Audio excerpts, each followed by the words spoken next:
Hello, everyone out there. This is Mary and William Farrell, the Appalachian Irishman, on today's date, October the 18th, 2023. It's a Wednesday. I am going to share through this episode my Bigfoot story. This video presentation will be included in the written form of my story once I publish the article on my website, Appalachian Irishman. I've told the story a few times over the years. I don't like telling it, but I was inspired, as my article will indicate, to go ahead and do this story in a written form and then this verbal form now. I'm 63 years old. The story took place in the latter part of September of 1977 when I was just starting my senior year in high school. So it's been a while ago. I lived with mom and dad and three younger brothers in northeast Hawkins County in Tennessee, near Rogersville. I had some friends in the area. And there was a buddy of mine that lived not too far away in a subdivision, and he was interested in a young lady that lived with her parents and sister farther back into that subdivision near the base of a mountain, and he wanted to demonstrate his affection for this young lady by going hiking on the knoll that was up high above and behind the house where she lived. My buddy's first name's Gary. He passed away at age 61 a couple of years ago, and I lost track of him not too long after high school graduation. But we were buddies back then. So Gary had never been hiking before. And like I said, it was on a Friday, latter part of September 1977. And I agreed to take him hiking, and we'd overnight camp up on that knoll, high up on the mountain ridge line connecting with his young lady's house down below, but at a good distance. So at any rate, we set out. The property was on land owned by the family of another buddy of mine. I'll mention him in a little while. Two other buddies come into the story, Bill and Randy. And the property was on Randy's parents' property. By the way, the background is from Google Maps, and the red spot that you can see just to the right side of the screen marks the approximate spot on the knoll where Gary and I camped that Friday evening. So after school one Friday, we went to go camp there. Bill and Randy didn't want to camp out that night with us, so it was just Gary and me.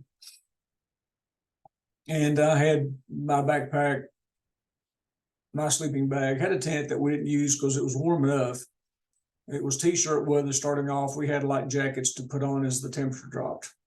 And Gary had borrowed the brother just younger than me's sleeping bag, and so he had that with him.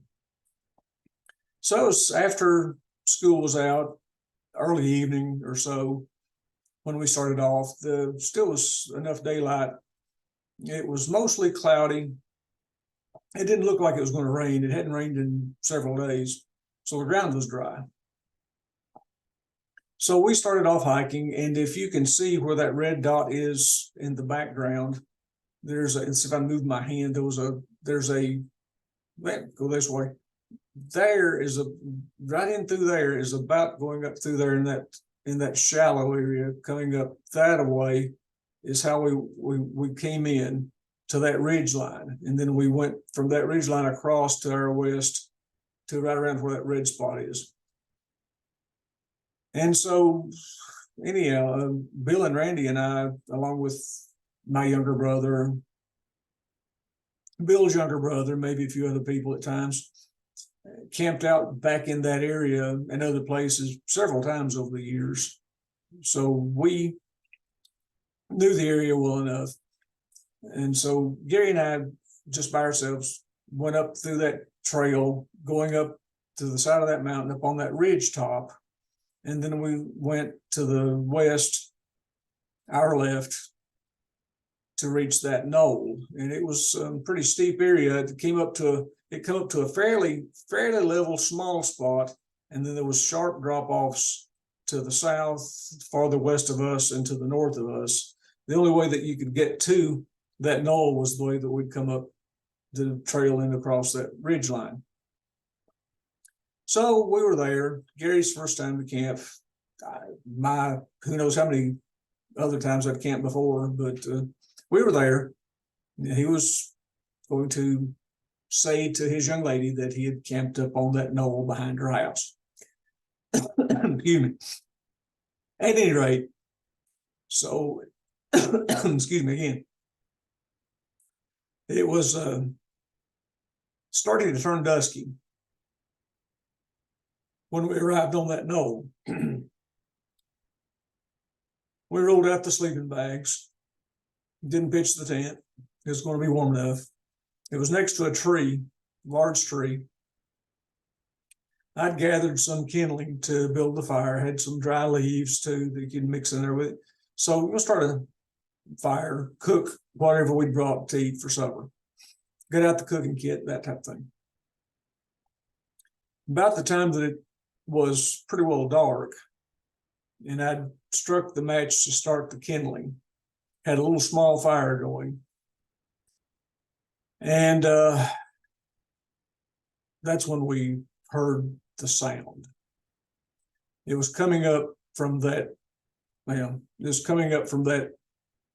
same ridgeline area up toward that knoll where we had just come up. There was a large fallen tree that was maybe 15 yards or so east and south of us.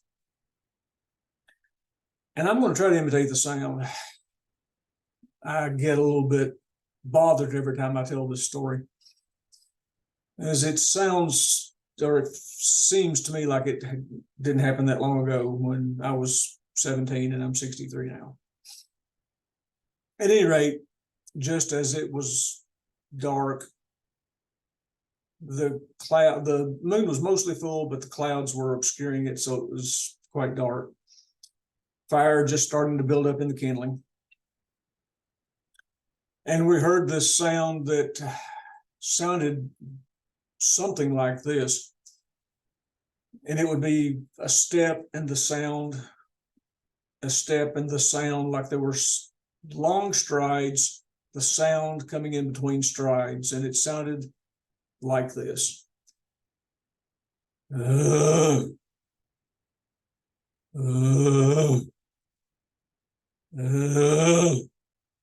That's the best I can imitate it.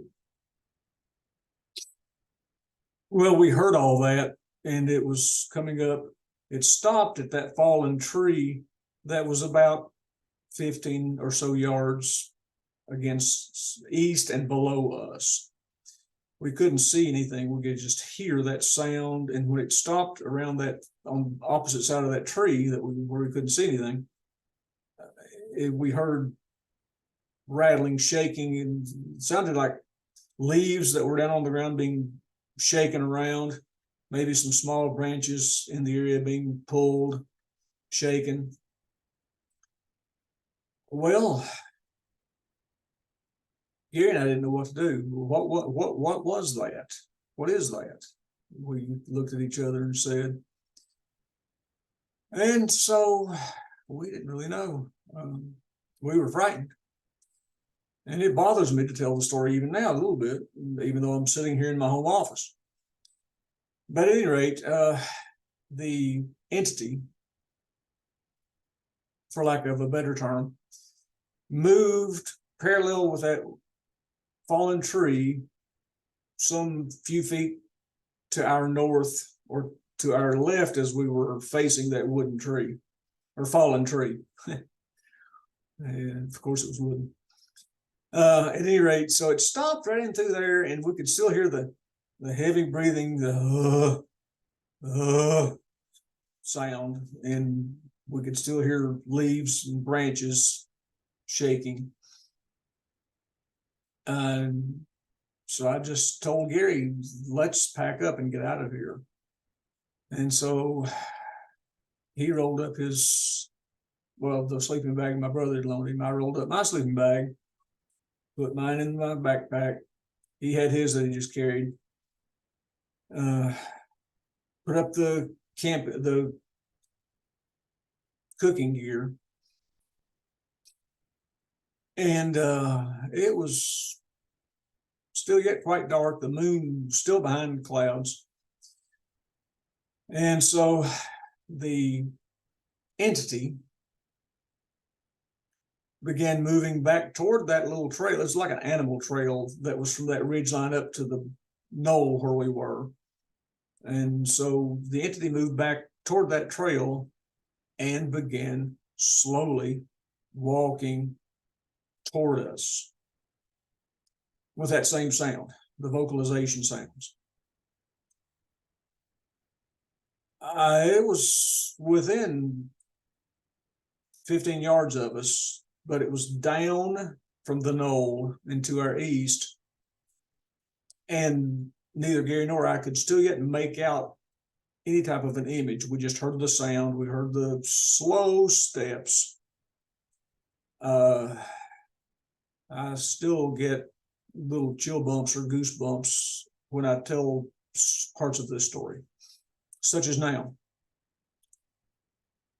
So I just instinctively, I thought, I'm either going to kill whatever that is or it's going to kill me.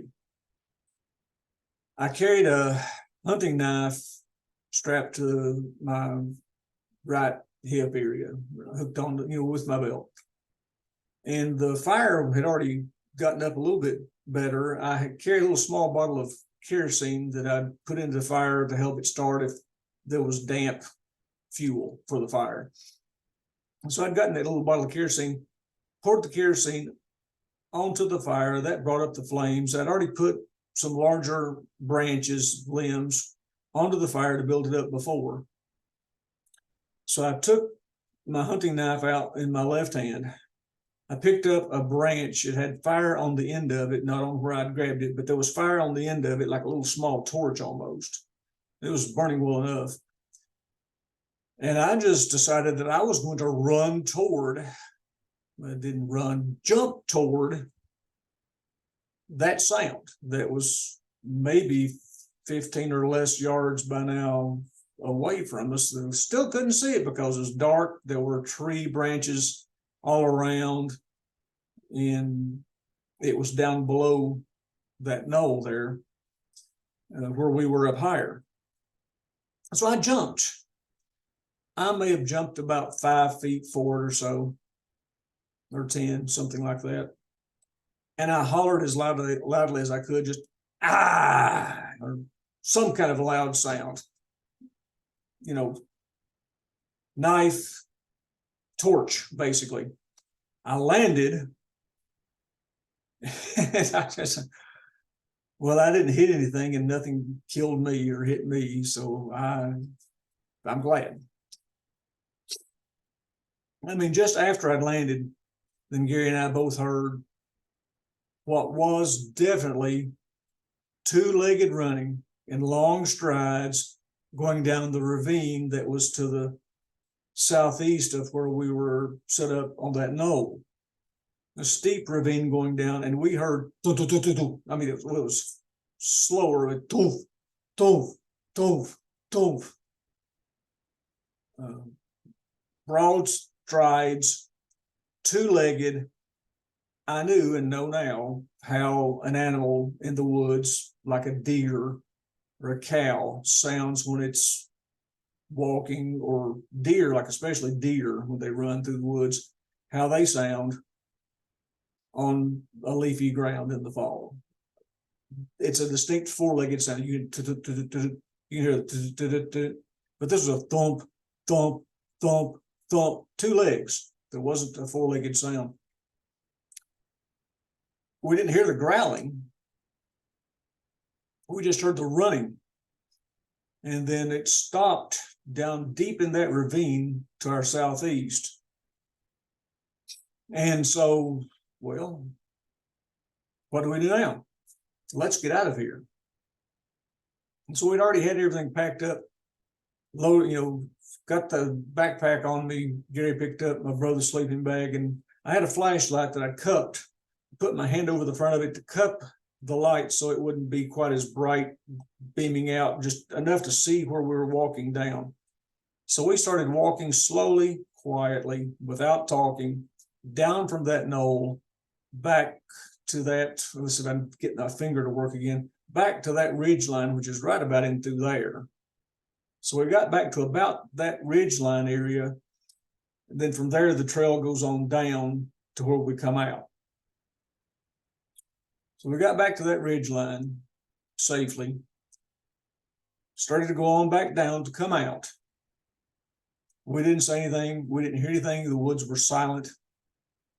We could hear our own light breathing and our trying to muffle our footsteps as best we could as we walked down that trail on leaves and such, branches and all that. And we were as quiet as we could be. Flashlight still just barely covered. No moon yet because it was still blocked by the clouds. Near the point to where you come out of the woods to go back to Randy's house, there's a lower level area near the trail, a nice flat surface, kind of rocky, but flat. And it was a campsite. We called it the first campsite, where Bill and Randy and other people maybe would camp out there, and we did so several times. Sometimes even when it was in the winter and there was already snow on the ground. That made for some cold nights sleeping and getting up the next morning. Who's going to get up first and start up the fire? At any rate, we got down to that lower level camping spot, which was almost out. We stopped because whatever that was may be just slightly to our west and not that far from us, because that's where it ran. There's the ravine. We're here at this lower spot, and that being is right over here near us, down below in that ravine, a little bit farther away from us to our west, where it had run. That's what we thought. So we were stopping to see if we noticed anything. And then just happened that we both looked up, and that ravine area where we had just come down the trail from that ravine, just past that bluff or knob. And there was a little clear spot there that we used to camp there sometimes in the past. It's a fairly clear little area. Some trees around it, but not big enough spot for a campsite and a fire to be safe.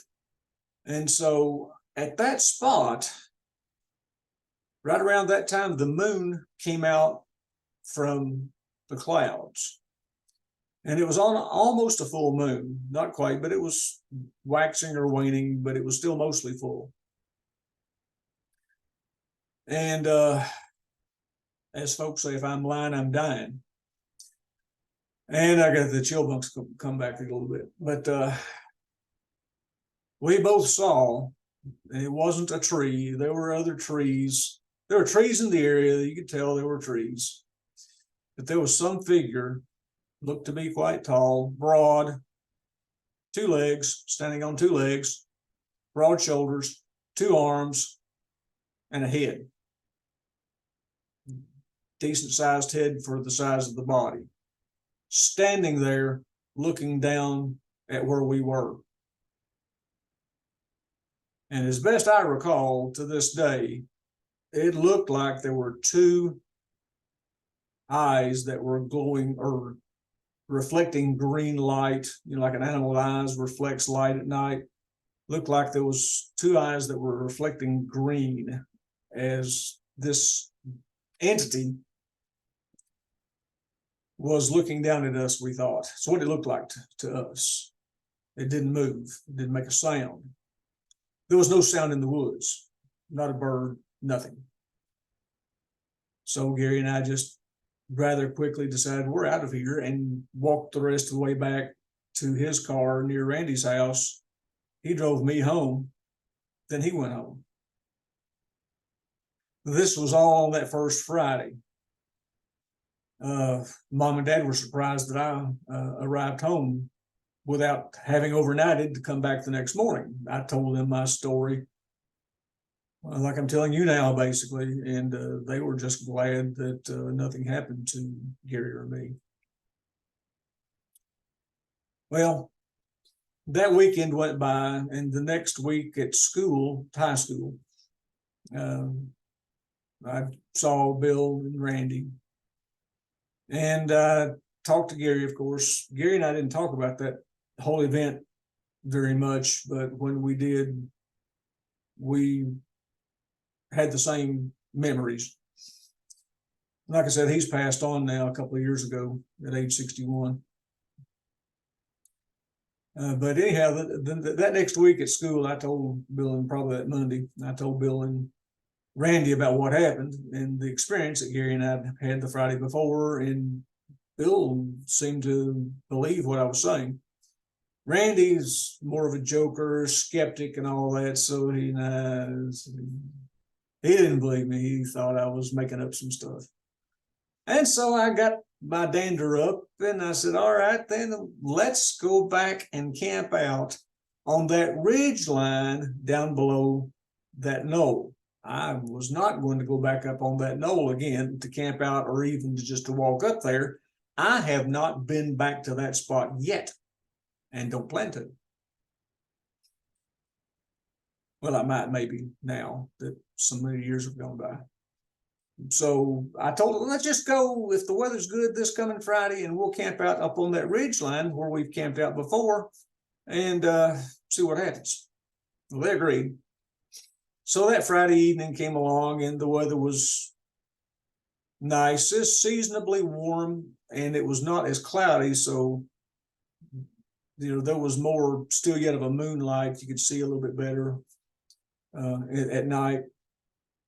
And so Bill, Randy, and I, along with Bill's younger brother and my next to my brother just younger than me, so there's 5 of us. We all went.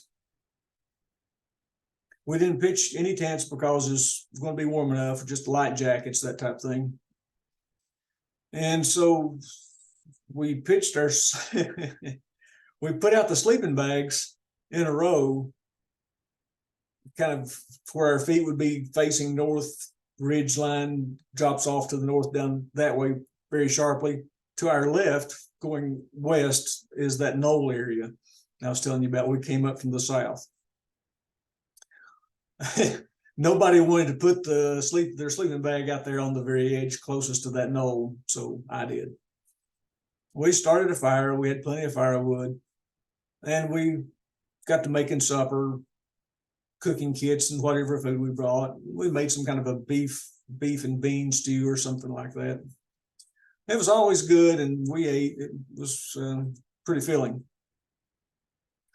Randy had brought his pistol. Okay, Randy, if you don't believe what I'm saying, why'd you bring your pistol? We just deviled each other and had a little fun, like teenage boys would do. Well, anyhow, it's after we'd ate, and it was dark, getting close to swapping story time before going to bed. So we're just telling a few stories, like, talking like we do. And then all of a sudden we heard it. All 5 of us heard it. The woods became silent, and down in the ravine to the north side of that ridge line where we were, way on down there's a deep ravine. Way on down in there somewhere, we heard that same that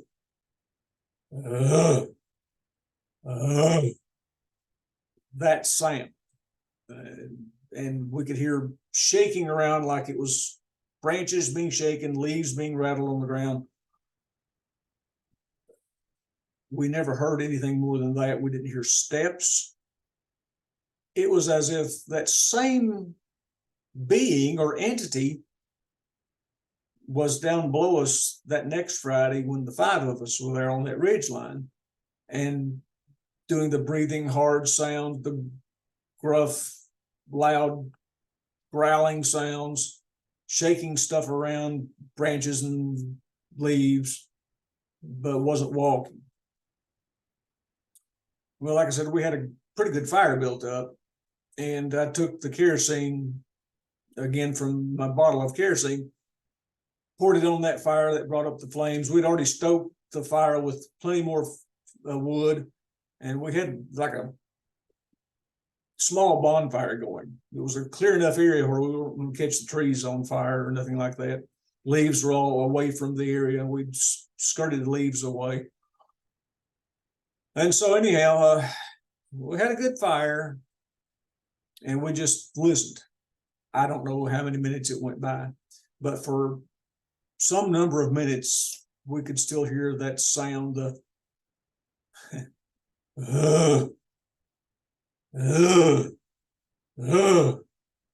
something like that sound. Deep guttural growling type sound, loud, but it didn't move. It didn't try to come up the ridge line toward us. After some minutes went by, it stopped, and we never heard anything walking away or doing any type of walking.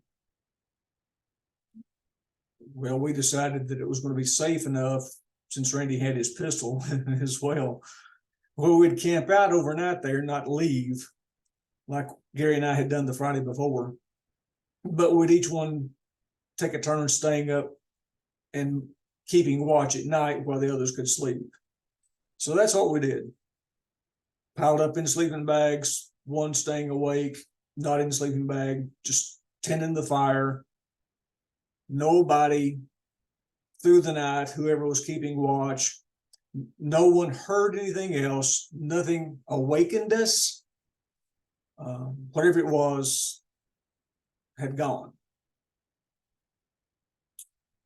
Well, during that whole event that evening, when we heard the sounds, that brought Randy from being a skeptic to a believer. He said, okay, yeah, you heard what you did the Friday before, because I hear it now. Well, good. Anyhow, that's my story. I call it my Bigfoot story because I don't know what else to call it. Over the years, I've thought that, well, maybe that was a bear. It could have been. But the sound could have been like a bear. But the running on two legs sound, very distinct from four. I don't see how that was a bear. It could have been somebody that was in the woods on both of those Friday occasions, with Gary and me, and then the five of us the next Friday. Some guy in the woods. Possibly. I doubt it. Could have been. Who knows? But that's my Bigfoot story, presented by just me telling it. This episode is going to be embedded in the article that I publish with the same title, My Bigfoot Story. And today's date, the 18th of October, 2023. It's up to you. What do you think it was? I don't know. Maybe it was a Bigfoot. There's my wife calling to tell me that she's on her way home from school where she's teaching. Pardon the ringing. Okay, dear, you got mentioned in this article somehow or another. I guess that's what you wanted to do. Well, this is Mary and William Farrell, the Appalachian Irishman, signing off so I can go talk to my wife on the phone. But this, again, will be embedded in my article. Read the article. It has more details than just what I'm presenting now. Thank you. And again, as my wife leaves me voicemail on the phone, it's up to you to determine what this being was. To me, it's my Bigfoot story. Me and William Farrell, Appalachian Irishman, signing off.